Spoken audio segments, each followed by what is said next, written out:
All right, everybody, welcome. Appreciate you joining us today. We have a special guest. I'm here to introduce you to Erika Fontana.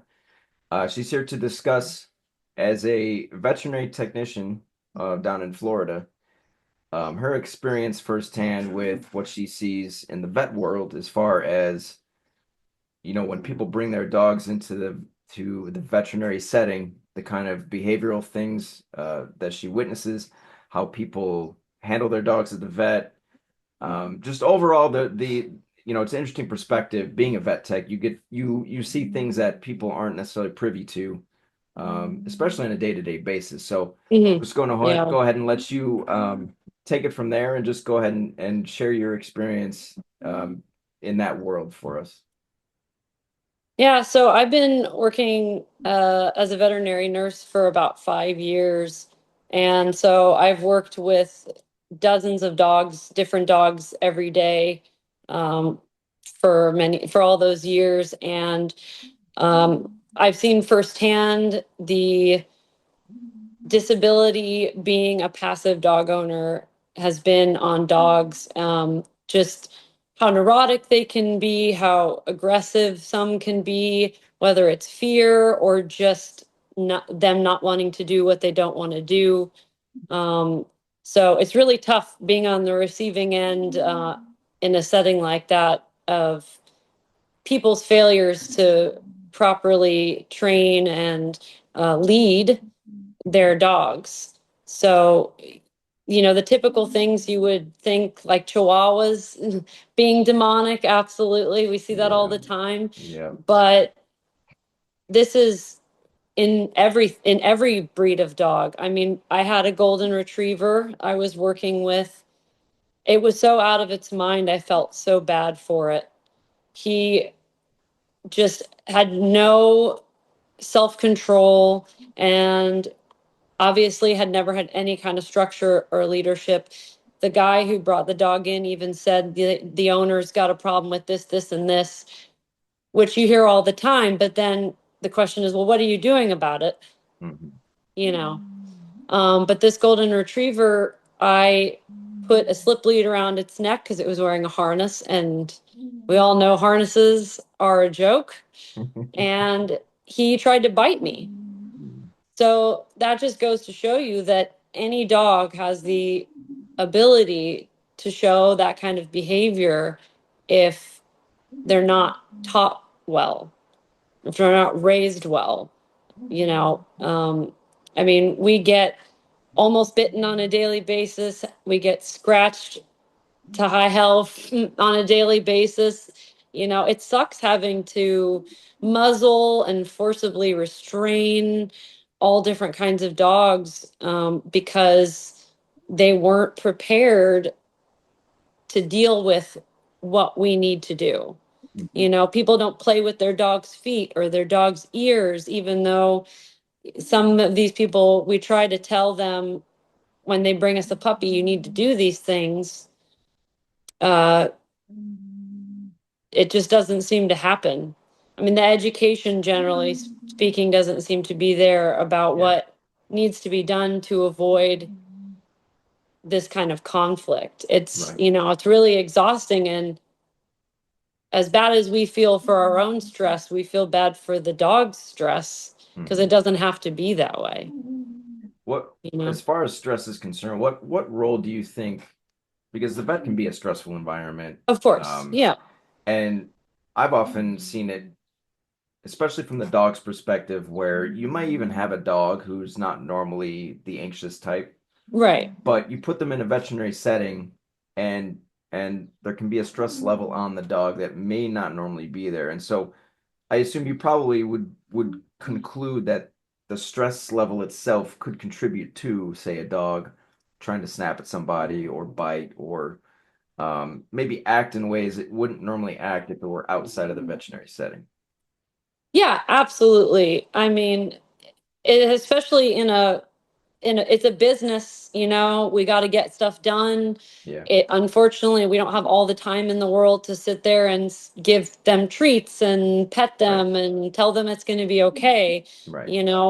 That's just the reality of it. So I mean, the the strange smells and the smells of previously frightened dogs or upset dogs, and our cortisol and our stress levels being up. I mean, there's Mhm. so many things that go into them responding in a more extreme way than they might just be fearful, meeting someone on the street, you Right. know.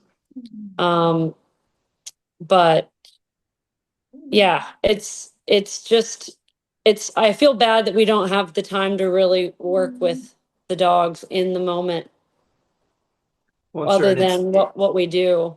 there's a balance too where I'm sure on the one hand, as a vet and a veterinary tech, there's a certain way you go about handling dogs, especially dogs that could potentially be dangerous.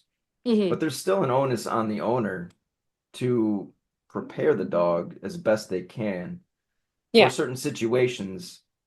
And I find, if a owner has taken the time to build a relationship with the dog correctly, Hmm. it's not to say that the dog wouldn't be stressed out going to the vet because I mean, from the dog's perspective, no matter how calm and stable the dog is, you got needles poking in you, you got, you're having blood drawn, or you're having things Yeah, that just are uncomfortable, absolutely. but when you have the right relationship with between the dog and the owner, you know, that level of stress could be seriously mitigated Right. where um there wouldn't be as much of a stress load put on the dog if it really trusts that the owners, you know, got their back or controlling the situation to the best of their ability and that they're not going to put them in harm's way. Yeah. Yeah, exactly. And that's a thing, right? I mean, if people haven't made effort in general daily things to push their dog through situations that they're afraid of, to show them it's okay, I'm not going to let anything bad happen to you. It's a bag blowing in the wind. Right. If they just sit there and pet their dog and tell them it's okay, and the dog's like, I'm gonna die Mhm. because of this bag blowing in the wind, then nothing's learned. So if they never push their dog through the moments of fear in their everyday life, then they're never going to have the fortitude to deal with a significantly more frightening situation, Right. you Well, know. I'm so glad you brought that up because this is a common criticism I get on my channel. It's Oh, people witness a dog being stressed right. and they immediately attribute that to something bad, but stress is a natural part of life and Yeah. in order to reach sort of the next level, you do have to be put through a bit of stress. So the stress should build resilience. You're Mm, building a stronger minded dog if you do things correctly. The right. goal of putting a dog through a certain level of stress is to achieve something greater, where the dog may have had a previously weaker mentality, having gone through something uncomfortable, you can build a stronger mentality within the dog where Yeah.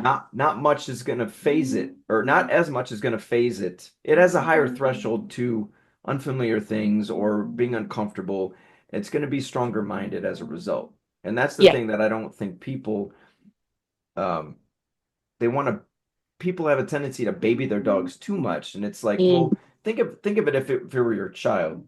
Do you want to raise a weak-minded child, or do you want to guide your child in a way to where, as it grows older, it's going to be more resilient, tougher minded, and it's going to be able to handle the natural stresses of life? yeah. You know? Yeah. I mean, you want a kid that falls off its bike and says, okay, cool, let's keep going. Right, You don't right. want a kid that cries and can't come out of its room for the rest of the day Right. because they're so upset and stressed. I mean, they're similar to us. Like, we have to push ourselves through stress. We can't hide from stress. It's a natural Right. part of life. And um, going against stress and pushing through stress can cause greatness, Absolutely. right? I Absolutely. mean, I when I first started in veterinary medicine, I was terrified. I knew nothing, but because of me not letting myself be put down by my fear, I've accomplished great things. Or my puppy is a naturally fearful and timid dog. If I let him panic or run away from every little thing that's ever scared him, he would be the biggest mess. I Right. mean, it's just who he is. But I always took the time to sit with him, walk him up to the sprinkler or walk him up to whatever it is and say, look, dude, it's okay. Mhm. I'm not worried about it. You don't need to be worried about it. It's not going to hurt you. But I know if I hadn't taken the few seconds to do that, or if I had reinforced his anxiety, he would probably be terrified of everything at all times at this point Right. in his life. Right. You're never going to push them past that state of mind. And that's the thing that I see a lot. And I'm sure this is one of the, as we've discussed, you see this a lot as a vet where say someone brings a dog in and the dog is stressed out and the dog's anxious and the first instinct of the human is to try to soothe and say it's okay and start petting the Mm, dog and we see for some reason I think that's kind of people's modus operandi where that's like the default response to a dog being yeah. stressed. We for some reason think that doing that in that moment is going to help soothe the dog and but what you're really doing is you're telling the dog that how it's feeling about this particular thing.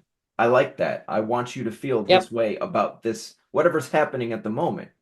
And Right. that's not the message you want to send to your dog. So um, because I see this a lot with clients or when I used to do free seminars, people bring their dogs in, and it's one of the most common things I see is this natural, almost immediate response of people to want to pet the dog and say it's Yeah. okay, when the dog is in that state of mind, and that's unfortunately it's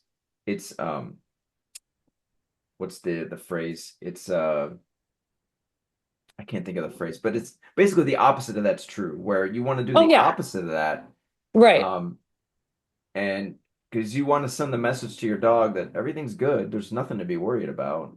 Yeah. And so oftentimes I find that if you just kind of ignore them, let the dog work through it, and then give the dog the guidance necessary to help the dog understand how to navigate those situations. Yeah.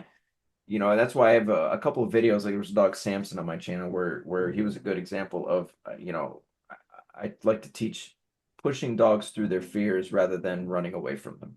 Hmm. You build a stronger dog that way. Yeah. And I mean, you have we see dogs that are older, 7, 8, 9. They've had a lifetime of the owner petting them and telling them it's okay and kissing their face because they're getting a shot.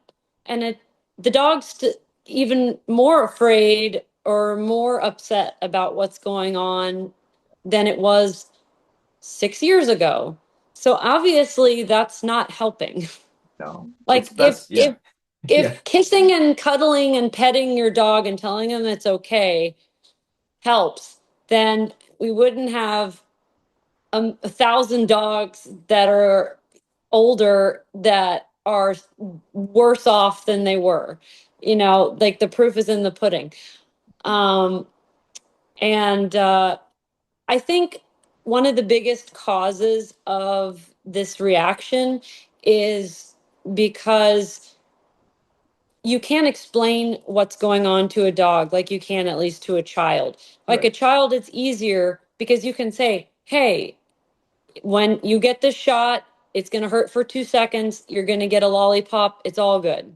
right, You move, and you can explain that. But with the dog, I think because people know that they can't literally explain what's going to happen, why it's happening, and what the outcome will be, a treat or whatever. They think that's all they have. Like they resort to that instinctual emotional coddling because there's no way to logically reason with the dog because right, they don't speak our language. right, And obviously you and I know that we can talk to our dogs in nonverbal ways, that is a language that they understand, but that's not something most people know. right. Yeah, The the ener- So, Oh no, no, you go ahead. Finish what you were saying. oh, you know, the energy, the way we say it, right? That's something I told someone. It was the first dog she'd ever had in her life, which, you know, a woman in her early 30s, I was like, wow, or early 40s, I was like, wow, that's crazy. You've never had a dog. But, you know, she had her dog and she did that natural petting, it's okay, buddy thing. And he was really nervous. Mhm, But I felt for whatever reason, I could be real with her. And I said, look, don't do that. I said, and one of the things I said was, it's not what you say as much as it is how you say it. mhm, If you tell your dog it's fine in a calm, assertive way, and not a, oh my God, it's mhm. okay, you're Right, fine. right. Yeah. That makes all the difference in the world. So it's not that you can't tell your dog it's okay necessarily. It's that the energy and the energy behind and how you're saying what you're saying. Yeah. And that lady subsequently brought her that dog into the vet many times for different things, nail trims, anal gland expressions, which isn't a fun thing. And he's a Mhm, superstar. I mean, I worked with her. I did a couple sessions with her at her house with him as well, which is general training stuff. But, um, you know, he had the potential to be a dog that was going to start reacting really poorly. mhm. But fortunately, she listened to me and understood what I said. And he's a great dog. And it's that just goes to serve to the one of the things I commonly say is it's a lot of the small things that we do that make the biggest difference. And Yep. I can't tell you how many times I've been with clients or just given people some free advice where when they engage with their dog in this way, it typically creates a more unstable mind in the dog. And one of the first things I'll tell them is, okay, first just stop talking to the dog. Yeah. And when the dog clings to you, I want you to push the dog away and then just ignore it. Don't pet it, don't acknowledge it at all. And it's amazing how quickly the dog will go from shaking and whining and being clingy to the dog starts opening up and stabilizing and calming down and adopting a much more healthy state of mind. And I mean, dogs can do it so Yeah. quickly, but what the difference is how the human is what part of the dog is the human feeding? Right. So if you continually feed this nervous, anxious energy within the dog, then all it knows, because petting and that form of physical touch is a form of communication. And it's stimulating, It's stimulating, which yeah, right. they don't need So more of at that no, moment. no, it's best to disconnect and withdraw. And the message you're now sending to your dog is, I'm not going to pay attention to you, and the dog will calm itself down because now Yeah. it's not getting that engagement from you.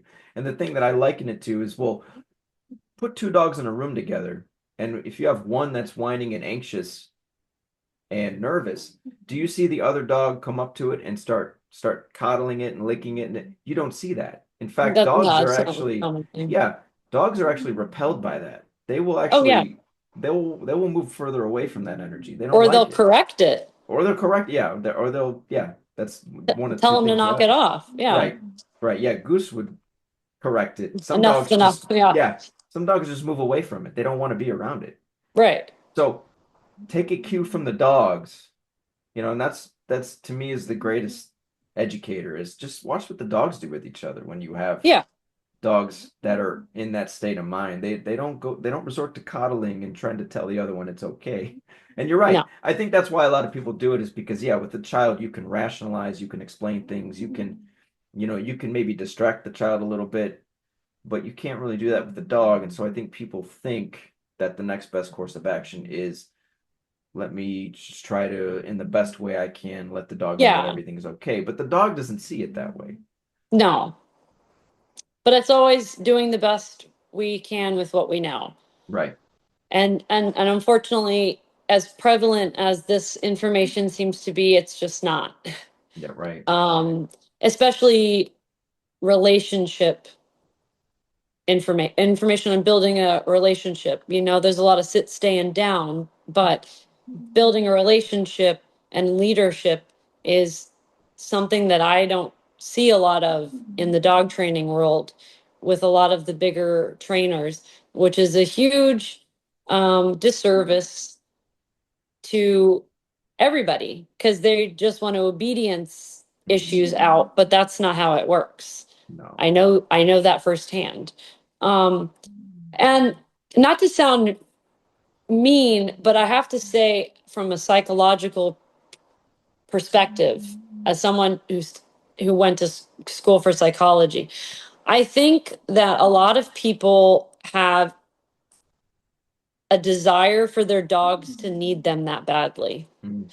Like, I think there is, Yeah. with some people, a level of selfishness Yes. of thinking, oh my God, my dog loves me and my dog needs me. And when they're scared, they come to me and cuddle with me. Yeah. I'm sorry, that sounds so patronizing. No, But no, I mean, I think that's you're not definitely wrong. a You're thing. not It's wrong. definitely a You're thing. not wrong.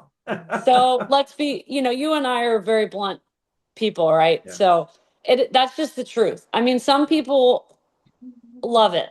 Yeah. And, to a degree, I was kind of like that. But then I had to think about the long term repercussions of me being that way. Like, my dog needs a backbone, Yeah. you know, especially doing agility with him. I can't have him be just so cripplingly dependent on Right. me for everything. Like, he Right. needs to have some independence and some independent thought and exist on his own, like, Yes. happily without me. But I think a lot of people just are so high on the supply Yep. of their dog being neurotic and needing them. Like, people think it's Yeah. cute, but It's I mean, not. they don't really understand that it's terrible. Like, the dog's miserable. Oh, yeah. Like, you Imagine. love it, but the dog doesn't love it. No, no. Imagine an existence where you're never settled, you're always anxious, you're always nervous, you don't know what to expect because the structure that's necessary isn't there. To me that's more abusive, or to me that's like torture to be able to exist in that state of mind constantly, Oh yeah, which there's a lot of dogs that do exist in that state of mind constantly. right. And a lot of times it's just the owners either don't know any better, or it is that sort of unhealthy attachment that the human has to the dog. And it's Yep. almost, and this is why I've made videos talking about where people, it seems in a lot of cases, they take dogs into their lives to try to soothe their own emotional shortcomings rather than doing what's best for the dog. Yeah, fill a hole Yeah, in their and lives. then the Totally. dog, Yeah. yeah, the dog suffers as a result of that because you're Yep. not actually caring about the real needs of the dog and seeing the animal for what it is. You're projecting your own kind of emotional garbage onto the dog. And then Right. we wonder why the dog ends up having problems. Yeah. Yeah, Um, exactly. and I do agree with you. Now I do want to make a distinction though, because there are people that would say a dog needs intelligent disobedience. And I don't agree. I don't agree that a dog needs to be disobedient um, in a way that would override your authority. But Hmm. having a dog be independent and not dependent on you in an unhealthy way, I think is very important. Like I don't want my dogs to be like I should be able to leave the house and my dogs not freak out or have separation anxiety or whine and cry and that level of separation cause an eruption of emotional instability in my dog. So Yeah. I need that level of independence of my dog where they're cool if I'm here and they're cool if I'm not. Or if we're Yeah. out walking, I need my dog to follow me, but I'm more than happy to allow my dog the freedom to go do their thing, but I'm still in Yeah. control of that entire situation. It's like the dog is independent within the boundaries and the constructs that I've established. Like you can't go outside that limit, right? Right. Um, so just to make a distinction there, because I know somebody will probably listen to this and try to point out some kind of contradiction that isn't there. Oh, Um, sure. but I do agree that level of dependence is not healthy, and it's not good for you or your dog. No. And it people in general have a hard time being happy on their own in themselves, Mhm. you know? So we got to figure ourselves out before we can help them figure I agree. themselves out. I agree. But And like, it's well, I see that two ways. I do agree. However, I think if you have the best of intentions when you take a dog in, your dog can actually help you overcome, sort of the weaknesses in yourself or yeah, the flaws. Your dog can really help you achieve a greater level within yourself, but you have to be able to rise to that occasion. absolutely. And that's, we talked about that with my dog Nova. I mean, I was a totally different person when I got her 4 years ago. And because of her and the struggles that we went through trying to figure out our power dynamic and everything else involved, I had to work so hard on myself and change all the negative parts of me, the anxiety and the overthinking and the like frazzled and not no structure in my own life and my own existence. I mean, I don't know that I ever would have really pushed myself to be such a significantly better person if it wasn't for her, because I had the motivation of knowing I had to do it Mhm. for her. Right. Yeah, and So, that's when it's coming from the right place, where you see, because I was that way with my first two dogs, where I knew I wasn't going to be able to be the kind of leader they needed if I didn't fix my own shit. And yeah, my dogs put me in a position where it was like I either have to do this or they're never going to respect me. right. So I decided to rise to the occasion and figure that shit out, and I'm so much better for it because Yeah, the insight that that gives you, and it just makes you a better human. It just makes you all around, absolutely. and then that you take that knowledge and that new way of being to the next dog, and then you can start to help other people around you because you've made it to the other side in ways that people are still trying to figure out. Yep. It's a tough road, but it is possible.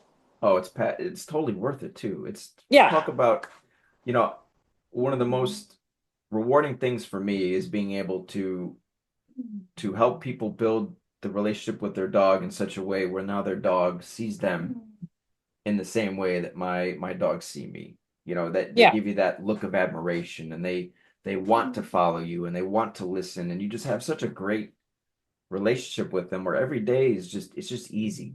Life is easy Yeah. with the dog and because it's you really don't have to do anything there's really not much discipline involved at that point. It's most of it's just positive every day because you've reached Yeah. that level where you have this understanding. Yeah. You're not having to establish yourself on a daily basis Exactly. to Right. like keep the order. Right. No, like you do the work and then that's it. Right. Well, not literally that's it, but I mean, it's not like a constant Groundhog Day No. starting No, and it's over kind and of if you thing. yeah, and if you reach that level where it has to be that way, then there's still some things missing. Yep. Because it shouldn't be this. There is for a little while, depending on the issue you're dealing with, but Yeah. you reach a point where yeah, you that stuff should be behind you. Yeah. But now actually I wanted to ask you so because I've looked at the ABSAP statement position statements, and I do find it interesting that ABSAP will what they prescribe is mostly it's all positive stuff. They even have in their position statement that if you work with a trainer and they promote dominance or dominance theory, you should not work with them and these are outdated ideas, yada yada yada. Yeah. And there's such an emphasis on the emotional well-being of the dog, but I'm sure what actually happens, and I've seen videos of some of the things that goes on in the veterinary world, where it's like their position statement is completely contradictory to some of the stuff that happens in the veterinary setting, where it's like sometimes you have no choice but to kind of force a dog to, you know, It's um, terrible. yeah. And so it's Yeah, it like sucks. they're talking out of both sides of their mouth, where you're saying, oh, you shouldn't use force or use these aversive methods, but this is what goes on every day in veterinary offices across America. So it's like I find that Yeah. I always thought saw that to be it's like this glossy coat of paint trying to make everything sound nice and pretty and oh you should only work with these positive only people, but that's not what actually happens. You know, so Right. I don't know, can you speak on kind of on the veterinary side of things? What to what degree is that sort of thing necessary? Like when you have dogs that just there's no other way around it where you have to use a bit more of say an unpleasant way of doing things to get the dog, say the medication it needs or the operation it needs, or 'cause I know Yeah. those things are not comfortable No. to deal with or have to go through, you know. Yeah. I mean, it's tough, especially there are times where we're dealing with dogs that are bigger than we are. Yeah. You know, we had one patient that was 260 pounds, a mastiff. So, you're dealing with a dog bigger dogs, dogs that have no training, dogs that want to bite, dealing with a 10-pound dog that wants to bite you, who Yeah. cares? Right. It's fine. It's the really big, strong dogs that it gets a lot harder. And I mean, we try so hard to do things nicely. Again, we don't have all the time in the world, Sure. Sure. but we try so hard to do, like, hey, dude, let me pet you. Let me give you some peanut butter. Let Right. me give you some treats. Right. And then if there's, no positive response to that, then, um, we have to do muzzles. We have to do multiple people, holding, and just the most extreme cases where a dog is gonna hurt itself or us with its just physicality, not necessarily even trying to bite. Hmm. Um, we have to send drugs. So the dog has to come in to all its appointments high Sedated. out of its mind, Yeah.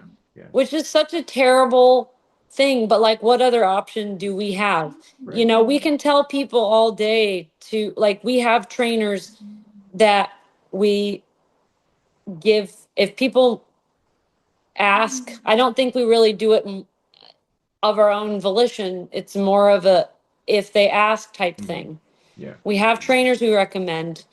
Um, I've given my information to at least 6 people, only one of which has ever called me back. So, we can't make people get the help that they need Right. and get the dog the help that they need. So, unfortunately, a lot of the really tough dogs are all we have is here's some drugs. Right. And that Right. sucks. Yeah, and it Like, it's a short term solution. That is in right. no way a long-term solution. And I try to tell people that, like, when I'm feeling like I have the balls to be real with people, is like, this is not this can't be the rest of your dog's life. That every time they have to come here, you have to drug them, we have to muzzle them, we have I mean, I don't it's tough to talk about some of the think about some of the experiences I've had, but Right. it's just it's really hard on us to be in a position where we sometimes have to be harder on a dog than we want to. And Right. no, like, I don't no, dogs aren't getting hurt. We're not being intentionally unkind, but Right. Right. we're still having to push a boundary Yeah. Yeah, and sometimes it's with what we have to do, because we just have to get it done, or the owner is non-compliant in one way or another. so do you think then that ABSAB should be more transparent with the language they use and maybe be a little bit more realistic about the language they use in their position statement if some of the things that vets may have to resort to as far as maybe holding a dog down, you know, when the situation calls for it, or, you know,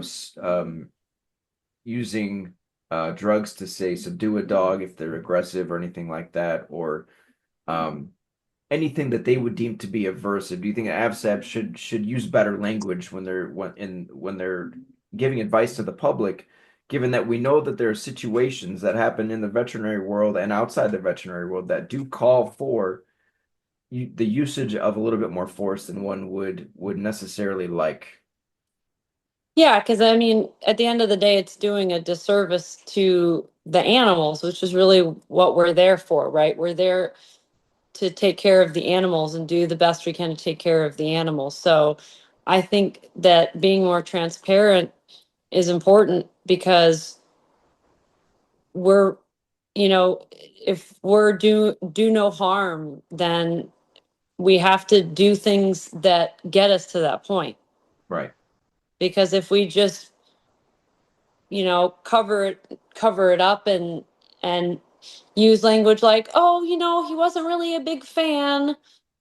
So, we weren't able to do such and such thing. Like, at the end of the day, the dogs are the ones that are affected by what we say and the image we put out there because Right. it's just not realistic. Right. And it's you're in a bit of a difficult position too, because you want to give the dog the treatment that they need, but maybe you have an owner who isn't doing their part, Hmm.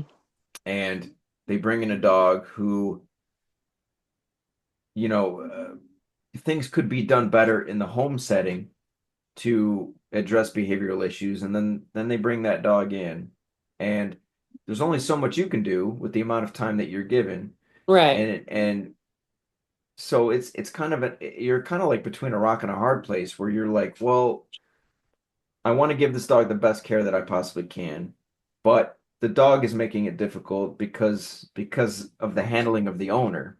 And Right. we try to give the owner the best advice possible, but the owner doesn't take that advice. And so now we're kind of like having to juggle all these different variables, and the dog ends up paying the price at the end of the day, because now the dog has to be put through this stressful situation that maybe didn't need to be that way. Yeah. Um, I mean, obviously, we have no desire to traumatize people's dogs. right, right, right. Like That's we, not why you become a vet tech. You don't become a no, vet tech. I mean, we don't get paid shit, people. Like we do this because we love animals. And Yeah, so no one is ever doing anything to purposely traumatize your dog. But if your dog is so out of control that it takes three people to hold it to, give them a shot, I mean, it's just the reality, and but nobody wants to do that. no, nobody Like wants to do that. nobody wants to do that. No. It was crazy. It made me think we had a 75-pound bully mix dog that came in, and this dog had a prong collar and a mini educator e-collar on. And I'm like, cool, this is going to be great. And oh my God, Not so great, huh? if I wasn't as strong as I am, that dog would have drugged me through the whole hospital. I mean, it was wild. And I take it back to the owner, and the owner, and I said, that like flowery language. Oh, he wasn't a big fan of us trying to draw his blood, and he said no, thank you, that kind of thing. And the owner says, yeah, I've heard that before. I'm like, oh, thanks for telling me after the fact, for one. Um, but what really got me in that moment, being a trainer on the side or a behaviorist on the side, is like, what is all this gear doing on this dog? Right. Because this dog, to me at least, seemed to have no training whatsoever. So that was just a particularly peculiar circumstance. But um, just on like veterinary um, stances on things. And I had the ability to read some. behavior modification plans from a veterinary behaviorist, right? Because a lot of vets are like, oh, well, if they're not a veterinary behaviorist, they haven't been to vet school, Right. then they're not worth listening to, right? You're right. So, one of the doctors I was working with, knowing that I was learning to be a trainer, thought it would interest me to read this because there's like it's crazy. There's only, I think, 80 something veterinary behaviorists in the whole world, which is wild. Not enough. But it doesn't even matter because I read her reports on two different dogs. Um, and I was so disappointed. I mean, it's like, okay, this drug with this drug and this supplement. So, a Yeah. lot of drugs, first Yeah. of all, no long term plan, foreseeable long term plan to not use those. And in my experience, both working with dogs and my own dog, those meds don't work. I mean, those, Xanax and Prozac barely work for people. They really don't work for dogs 99% of the time. No, I can't believe Um, how often I've heard Prozac be prescribed for dogs. It blows my mind. Like that's like the yeah, go-to.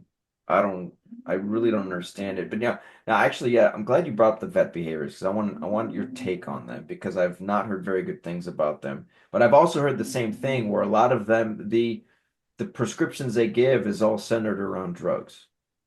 yeah, yeah. It's all, Xanax, Prozac, um, and Trazodone, or a couple different supplements. But I mean, I think both dogs were on three or four different medications, Oh, like at a yeah. time.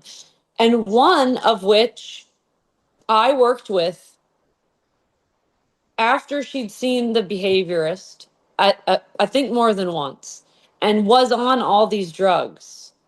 And this dog, in comparison to before that, having worked with the dog, I didn't see much of a difference.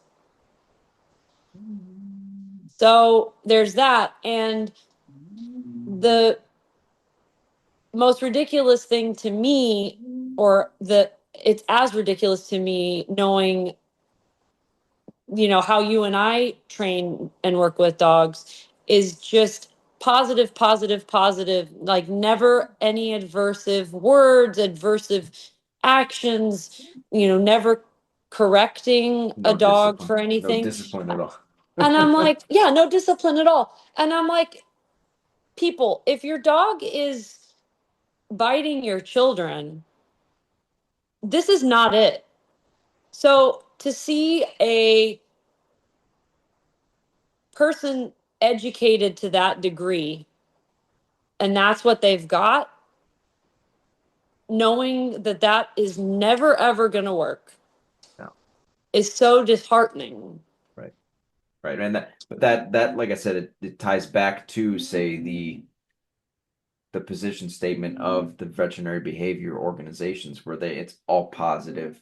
They Right. don't, there's a lot of emphasis on the stress level of the dog and the emotional well-being of the dog. And I'm not saying Yeah. that isn't important, but what I'm saying is it's Of course it. any Yeah. any amount of stress they deem to be unacceptable and it's Yeah. abusive and it's like no, no, no, no, no. But I've said before that there's two ways you can empower a dog, and one of those ways is through positive only approaches where you're ignoring the things that the dog is doing that you really don't want. There's no boundaries, there's no rules, there's no discipline. So the dog is never told you can't do this, Right. and that empowers the dog in a certain way because you're never setting boundaries with things. Yeah. And the other way you empower the dog is by taking too passive of an approach where the dog it engages a certain way with its environment, and if it's never Given direction. yeah, if it's never given direction, then and you take it too passive of a role, then the dog becomes empowered because it's gained so much control in the relationship dynamic that now Yeah. it's like a bully where it's like everything's, no one's ever kind of put me in my place. Right. So it's like this level of entitlement the dog has where it's never been told no, and Hmm. there's never been a stronger force in its life to kind of keep things in check, you know? Yeah. Yeah. Yeah, that was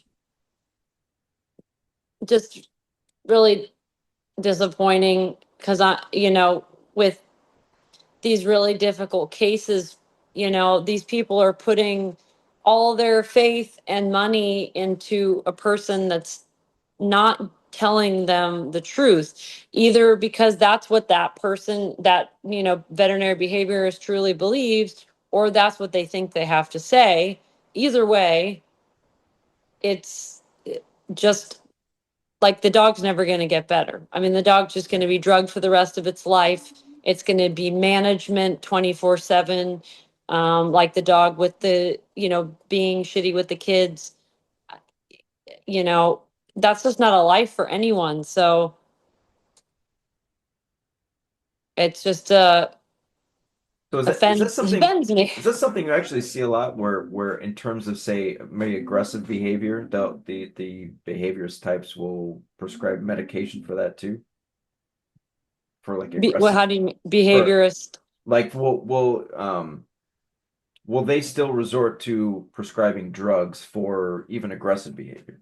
Like say in the case of you have a dog that maybe is biting the kids, will they still resort to drugs in that equation?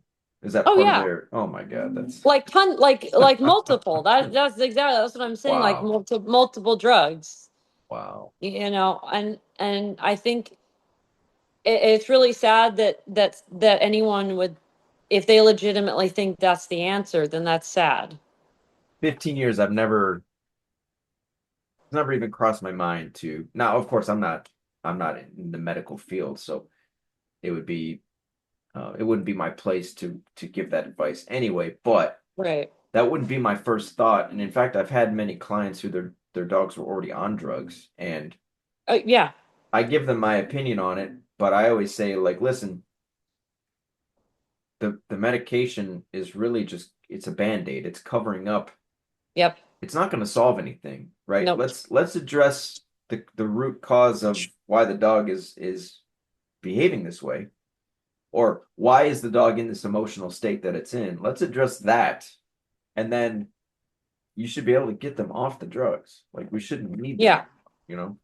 I mean, most good trainers, if they know that a dog is on drugs, they want them off the drugs before they start working with them so they can see what the dog's really like. Right, right. Good trainers will have the forethought to have that information and explain that. Yeah, because I want to see the real dog, Right. you know? Yeah. And I think, having had a difficult dog, I think that there are occasions where using those medications as a temporary for um I can't think like off the top of my head situationally. Um but I don't think it's totally, I'm not totally against it is what I'm trying to say. I think it's okay to be used if you need some help along the way, but the idea should never be that it is that's it, that's the rest of their life. And the Right, idea definitely shouldn't be that that's all you do. And right, I think some people, like the actual dog owners, are like, okay, well, my dog's just going to be on Prozac for the rest of its life, and then I'm not going to do anything to right, actually solve the problem. right. And, that's super unfortunate.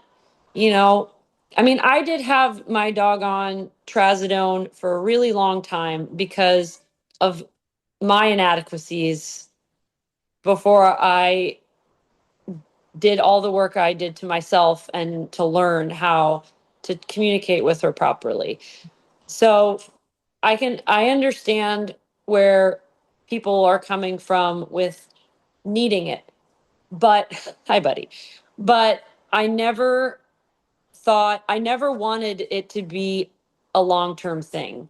Like I had some pride, or whatever you want to call it, that like it's just not right for that to be the rest of her life, or that okay buddy, or that you're gonna be famous, say hi Dante. Or that I wasn't going to just drug my dog and call it a day. Right, And right. I think some people are okay with that, Or unfortunately. Some, they believe that that really is that's the answer. yeah, I mean, there's multiple reasons. They think that's Yeah, the answer. yeah. They But don't care enough. right, you're right. I think It's, it could be used as an excuse to not do anything. Where yeah, it's like, well, this is what the vet said. This, I guess, is just how my dog is. But see, what's funny is there's no attention being paid to what was the sequence of events that led up to the dog being this way, to where now right, you feel like you have to put it on drugs. What was done or not done in the on all that time leading up to that event? No, we're never going to address that. And right. so yeah, either someone will use it as an excuse to do nothing, or they'll believe that's the only answer, and this is just the way it is. And it's both. Yeah, Yeah, the dog ends up paying the price in both equations because yep, you really don't know when you give a dog a drug, you really don't know truly what it's going through, how it's making him feel. yeah, Because I've taken drugs in the past that they really were they put you in such a state of mind that is it's beyond words. It's like some of the most horrifying feelings you could go through. It's hard to even put it into words, but it's not the reality I'd want to live in. And to yeah, imagine a dog being stuck there and it can't yeah, really express in words that, hey, this is really making me feel not right. yeah, Um, the dog really has no choice at that point, but to just kind of deal with it.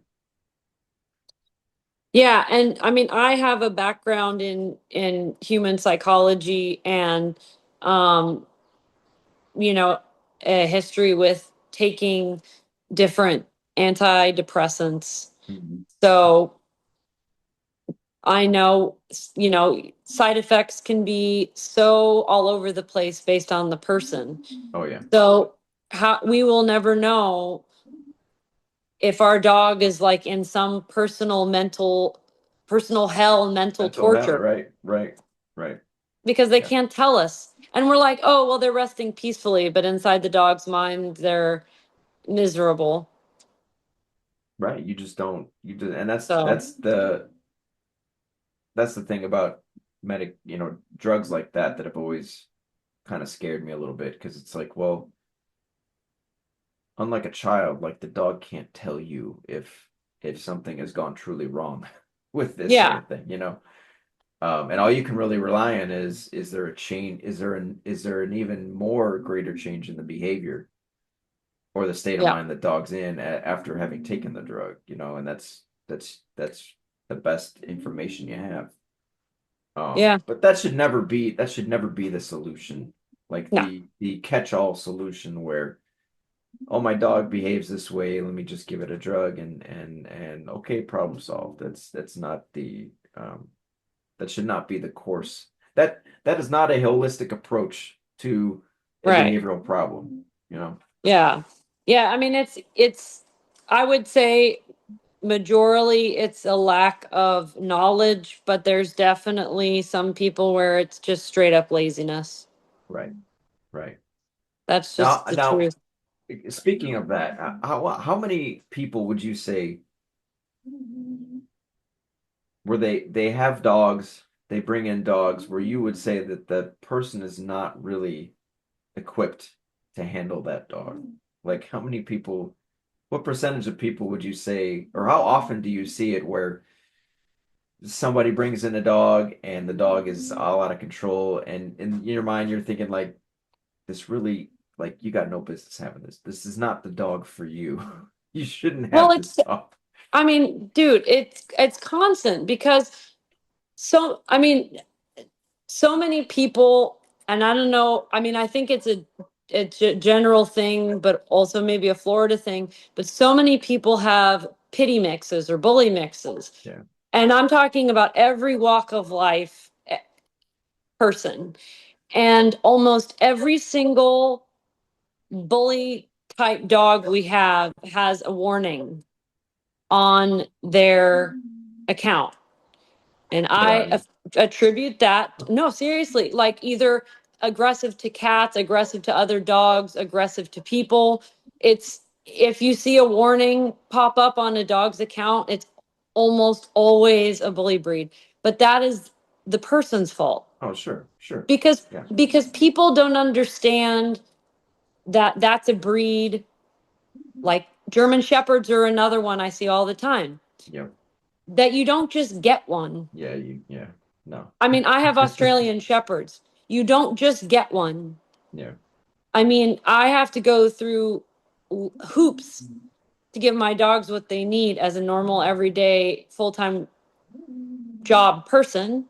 Mhm. Um, and people get these super hardcore working dogs like German shepherds. We had a couple, I don't know, retired age, late 60s, got a Belgian Malinois. Oh God, no. Admitted they did no research before the fact. Oh, yeah, and that's the problem. Yeah. And that is, you know, majorly agreed to be one of the most difficult dogs to have Yeah, because of their mental and physical needs, yeah. you know?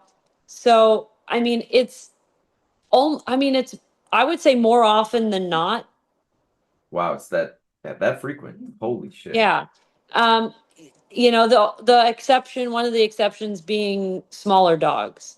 Yeah. But I mean, I've had in the last like month a like a really small doodle, like a 15-pound doodle, and a Chihuahua that even the owners were afraid of them.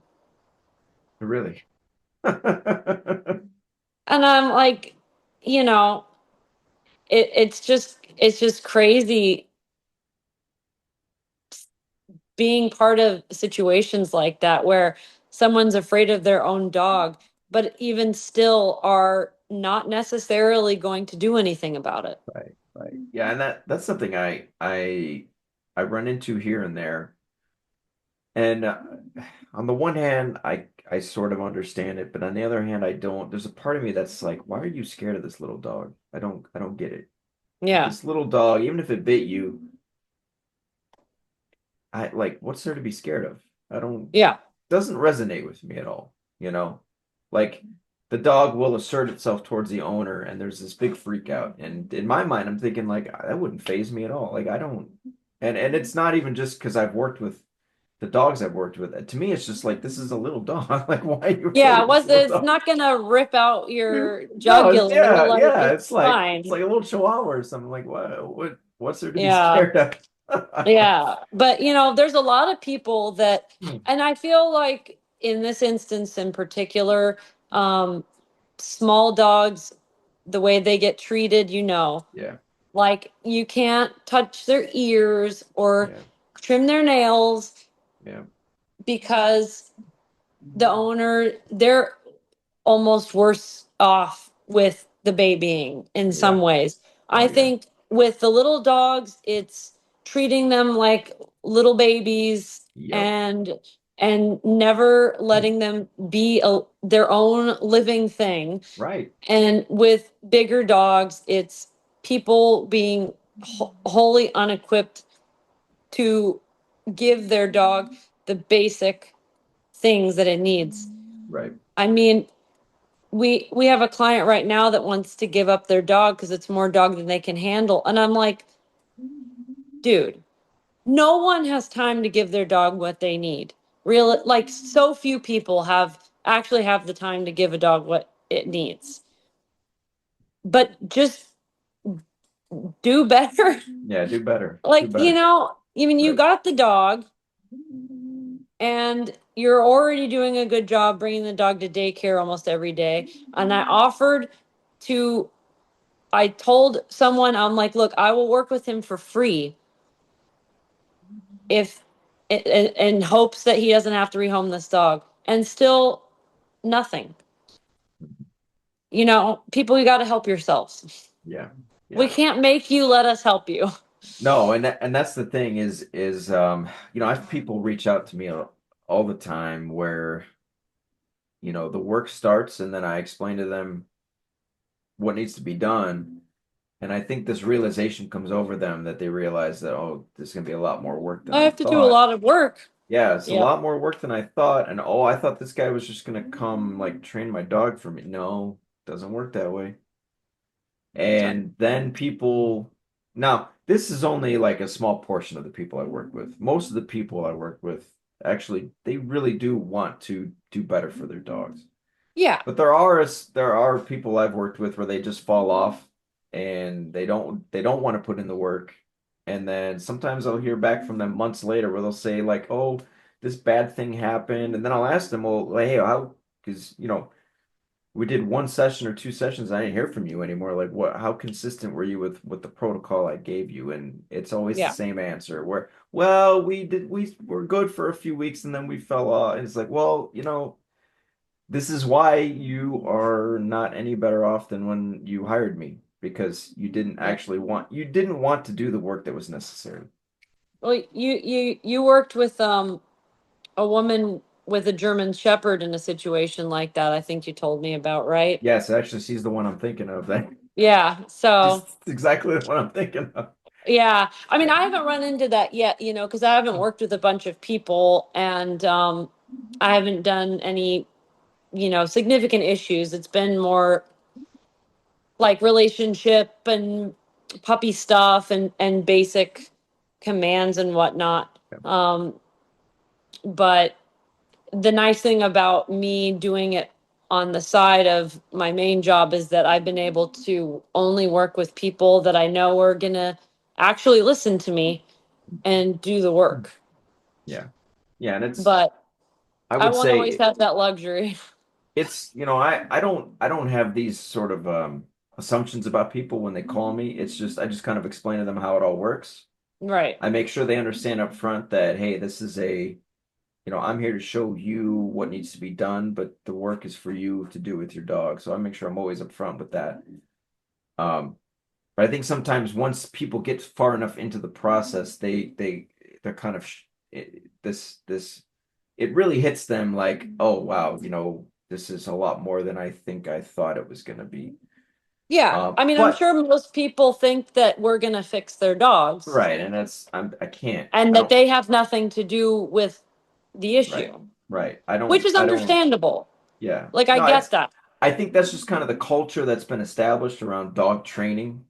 Right. And this is why a core message of my channel is to teach people that that's not what this is. You know, Right. the reason your dog has the problems are directly related to you, and you are the solution to those problems. But Yeah. I can only show you the way. I don't live with your dog, so it's unrealistic for me to even do that for you because hypothetically, yeah, I could take your dog and get it looking great for me or have that relationship with me, but it's not going to serve you at all because Yeah, the that means relation, nothing. yeah, means nothing, It's right? not your dog. Yeah. And this is why I don't do board and trains because to me Right. that's like I don't want don't pay me all this money to take the dog. It's not going to benefit you at all. Yeah. You're like, Um, unless you want me to teach your dog sit and stay right. It's like and basic, obedience shit, then fine. right, That, I can take the dog. But if there's an actual issue, then it's a wash. right. So, But you know, fortunately, because I do want to shine a spotlight on the majority of the people that I work with they have done such a good job and yeah. they're constantly in communication with me, asking questions, and you're one of them, asking questions, getting information, trying to, we tweak things along the way. We're figuring things out. I mean, those are the people that I know are doing the best they can. They're putting in the work and Yeah. they're going to succeed. I I have nothing but appreciation and admiration for those people because they truly want what's best for their dog and they're looking for the answers and they want to do what's necessary. And that's Right. fortunately the majority of the people that I work with. And that only is more rewarding for me to see that growth happen Oh, yeah. and just kind of be a part of that. It's so cool to get videos from people and get updates and I mean it's the best. So um, to anybody listening who is a part of that group, you all are awesome and you're doing such a good job. And then you of course, Erica, of course, you're Thank you. one of them. But Yeah. anyway, it looks like the time is wrapping up. So is there anything you want to share to wrap it up, or if you want to? I guess Um, just a little thing I wanted to mention on the topic of specifically of um, us being the cause and the solution is there are so many dogs. There was one in particular that are so crazy, out of control, neurotic, bananas, hyper, whatever the case may be. And as soon as we take them away, different dog. mhm, I had one dog that was losing its mind, jumping all over the owners, freaking out. They're like, oh, it's okay, and all that, and, apologizing for what a mess he is. And, I put my game face on, if you will, took the dog to the back, chill as can be, totally different dog. And I yeah, I'm like, I wish I could, show them who you really are yeah, yeah, when you're not around, because mhm, the night and day shift, especially with that dog in particular, was so wild to mhm, see. yeah, But unfortunately, we do have to take a lot of dogs out of the room because they're so much worse yeah. with the owners there. Yeah, and I've seen that first. It's one of the things I do depending on the dog. Like if I work with an aggressive dog, one of the first things I do is I tell the owner, just let me beat him in the backyard one on one. Because yeah, you Yeah. you remove the owner and you see the real dog. And so I'm sure yeah, that probably happens a lot in the vet's office where it's like you maybe recommend that the owner just kind of be in another room or so let me take your dog and then Yeah. it's different. Things are a lot calmer, you Yeah. know. Doesn't always work, but it's Yeah, interesting when it, like, from a behaviorist perspective, to see it when dogs react that way, for sure. when Yeah, and that they're not, freaking out anymore. yeah. It's interesting. No, it's I always find that fascinating too. It's like it's literally like a switch. It's Yep. so wild. Okay, Erica, well, if there's anything else you want to say, I'll let you say it here real quick. Otherwise, it was wonderful having you. Thank you for Thank you. sharing the message and the information. And I know the goal for you was you just wanted to kind of shed light on the veterinary side of things and trying to give some perspective on what dog owners could maybe improve or do differently in terms of bringing their dogs to the vet and how their behavior or their relationship with their dog does impact your side of things, you know. Yeah. Yeah. And yeah, it's, obviously, getting people proper information is great for us, because then we don't get bitten and we don't get Yeah. scratched and kicked and whatever. I have literal scars from what I do. Um, that's great, but I just want to try to help people and their dogs have better lives, regardless of what I do. And if I deal with the dog, I just want people to have better lives and better relationships, because I know it can Absolutely. be done. Absolutely. Well, So, we are in unison with that message, definitely. I want the yep. same thing for everybody. So awesome. Okay, well, thank you so much for being here. Thank you for your time. Thank you for sharing. I hope that everybody watching, thank you for watching, and I hope you Thanks, guys can guys. take something away from this and you know